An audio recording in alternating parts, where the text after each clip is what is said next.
বাংলা সাহিত্যে তো অনেক বড় বড় নাম, তাই না?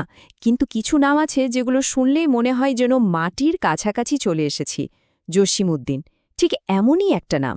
উনি কিন্তু শুধু একজন কবি ছিলেন না, উনি ছিলেন যেন বাংলার গ্রামের আত্মা, যার কলমে গ্রামের মাটির সোঁদা গন্ধ, সাধারণ মানুষের সুখ দুঃখের কথাগুলো জীবন্ত হয়ে উঠত। তো চলুন আজ আমরা সেই পল্লী কবির জগতে একটু ঘুরে আসি। তো প্রথমেই যে শব্দটা মাথায় আসে সেটা হলো পল্লীকবি। এই একটা উপাধি কিন্তু জসীমউদ্দিনের পুরো পরিচয়টাকে বলে দেয়। কিন্তু ঠিক কেন তাকে পল্লীকবি বলা হয়, ব্যাপারটা কি? এর কারণ হলো তার কবিতার প্রত্যেকটা শব্দে, প্রত্যেকটা লাইনে বাংলার মাটির গন্ধ পাওয়া যায়। গ্রামের সেই সহজ সরল জীবনের একটা জলজন্ত ছবি যেন ভেসে ওঠে চোখের সামনে। আজকের এই আলোচনায় আমরা কয়েকটা ধাপে জসীমউদ্দিনকে জানার চেষ্টা করব। প্রথমে দেখব তাকে কেন বাংলার পল্লীকবি বলা হয়, এরপর ফিরে যাব তার ছেলেবেলার দিনগুলোতে, দেখব কিভাবে তিনি বেড়ে উঠেছেন। তারপর তার কবিতার কিছু একদম অন্যরকম বৈশিষ্ট্য নিয়ে কথা বলব, আর অবশ্যই তার সেই অমর সৃষ্টি নকশিকাঁথার মাঠের জগতে ডুব দেব।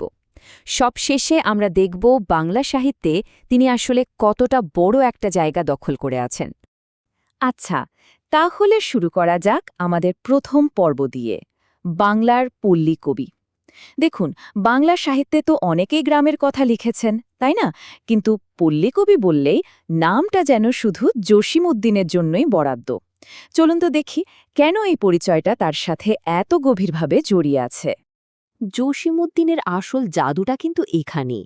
তিনি কিন্তু শুধু গ্রামের সুন্দর সুন্দর দৃশ্য এঁকে যাননি, না, তিনি যা করেছেন তা হল গ্রামের সাধারণ মানুষের মুখের ভাষাকেই কবিতার সম্মান দিয়েছেন।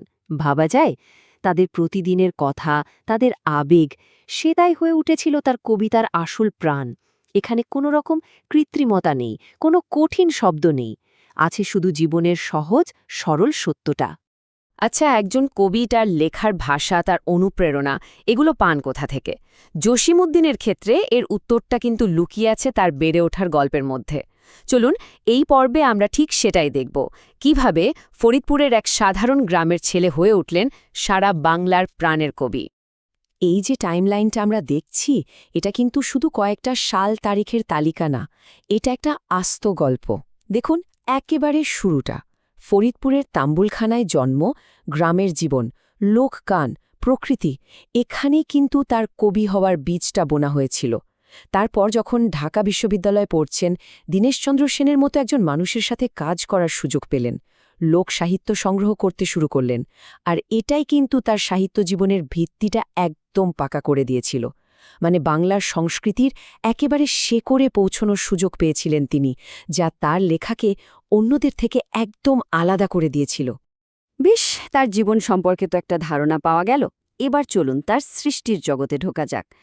আচ্ছা, ঠিক কি এমন ছিল তার কবিতায় যা এত বছর পরেও আমাদের এত গভীরভাবে নাড়া দেয়? কি সেই জাদু? এই পর্বে আমরা ঠিক সেই অনন্য বৈশিষ্ট্যগুলোই খুঁজে বের করার চেষ্টা করব। তার কবিতার আসল শক্তিটা লুকিয়ে আছে কয়েকটা জিনিসের একটা দারুণ মিশ্রণে। প্রথমত, গ্রামের জীবনের একদম বাস্তব ছবি, মানে প্রেম, কষ্ট, সম্পর্কের যে টানাপোড়েন সব। দ্বিতীয়ত, ভাষা, একদম সহজ সাধারণ মানুষের মুখের ভাষা, যা আমরা রোজ বলি। তৃতীয়ত, তার লেখায় মিশে থাকত বাংলার লোককাহিনী আর পালাগানের সুর। আর সবশেষে প্রকৃতি, নদী, মাঠ, পাখি, এগুলোর এত জীবন্ত বর্ণনা, এই সব কিছু মিলেই তৈরি হয়েছে জসীমউদ্দিনের কবিতার জগৎ।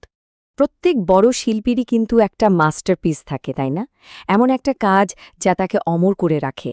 জসীমউদ্দিনের জন্য সেই কাজটা হলো নকশিকাঁথার মাঠ। এটা কিন্তু শুধু একটা কাব্যগ্রন্থ না, এটা হলো বাংলার গ্রামের প্রেম আর বেদনার এক মহাকাব্য। এই একটা বই তাকে সারা বিশ্বে পরিচিত করে তুলেছিল। এই কালজয়ী গল্পের প্রাণ হল দুটো চরিত্র, রূপাই আর সাজু। রূপাই হচ্ছে গ্রামের সেই দুরন্ত সাহসী কৃষক যুবক, যার মধ্যে আবার একটা শিল্পী মনও আছে। আর অন্যদিকে সাজু, একদম স্নিগ্ধ শান্ত একটি মেয়ে, যার ভালোবাসাটা ছিল খুব গভীর। কবি কিন্তু এই দুটো সাধারণ চরিত্রকে দিয়েই এক অসাধারণ প্রেমের গল্প বুনেছেন। গল্পটার মূল সুরটাই কিন্তু প্রেম আর বিচ্ছেদ, দুটো একদম বিপরীত আবেগ। একদিকে আমরা দেখি রূপাই আর সাজুর ভালোবাসাটা ঠিক প্রকৃতির মতনই সহজ, সুন্দরভাবে বেড়ে উঠছে। কিন্তু ঠিক তারপরেই নেমে আসে বিচ্ছেদের অন্ধকার, আর এই বিচ্ছেদই তাদের জীবনকে ঠেলে দেয় এক ভীষণ করুণ পরিণতির দিকে। আর শেষ পর্যন্ত গল্পটা একটা গভীর ট্র্যাজেডিতে গিয়ে শেষ হয়।